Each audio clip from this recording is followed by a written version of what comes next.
Hi everyone, I'm Barry Stagner and this is his channel Newsbreak.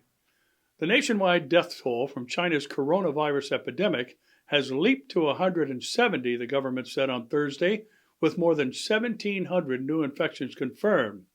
37 of the 38 new deaths came in the hard-hit Hubei province, the epicenter of the coronavirus, also known as corona, that is causing mounting global fear.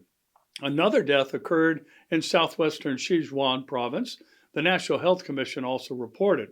Tibet reported its first case, the commission said, and the 38 new deaths marked the biggest single-day jump yet and come as a massive containment effort is underway that effectively locked down tens of millions of people in Hubei. Most of the latest reported infections also occurred in Hubei, which tallied 1,032. The World Health Organization on Wednesday warned all governments to take action over the deadly SARS-like virus. Hundreds of foreigners were evacuated from the epicenter of the outbreak on Wednesday, and the contagion has spread to more than a dozen countries, with Finland and the UAE becoming the latest to report their first cases. On January 15, 2020, in his State of the Nation address to the Russian political elite, Russian President Vladimir Putin proposed some major constitutional amendments, perhaps the most significant of which was a boost of power for the State Duma, or Russia's parliament. Immediately following the speech, Russian Prime Minister Dmitry Medvedev announced his resignation, as did the entire cabinet. Medvedev will move into the position of deputy chairman of Russia's National State Council. Putin named little-known Mikhail Mishustin, 53, the head of the Federal Tax Service, to replace Medvedev as prime minister.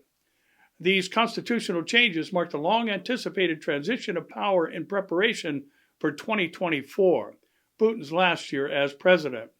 With these moves, Putin is carving out significant political space for himself to occupy after the expiration of his presidential term.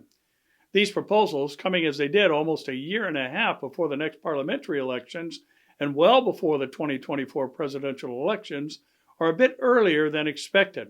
Still, a move to amend the Constitution has been hinted by the Russian media for the last year. The timing and careful wording of these hints pointed towards shifts in the power of the President of Russia and that of the State Duma. A vision of post-2024 Russia had to be articulated, as such a vision is essential to ensure stability and preventing infighting among power groups and for resources and important government positions. The country's politicians, economic figures, and Silvoki, politicians of a military and security background, all needed to hear this vision clearly expressed.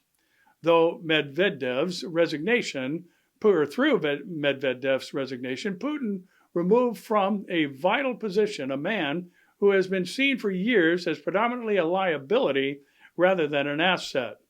The inefficiency of the government, alleged links to large corruption schemes as published by Russian opposition figures, and other negatives all tainted Medvedev.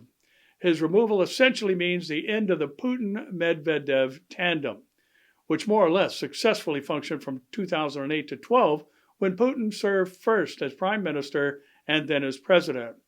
It also means Medvedev is now highly unlikely to serve as Putin's successor.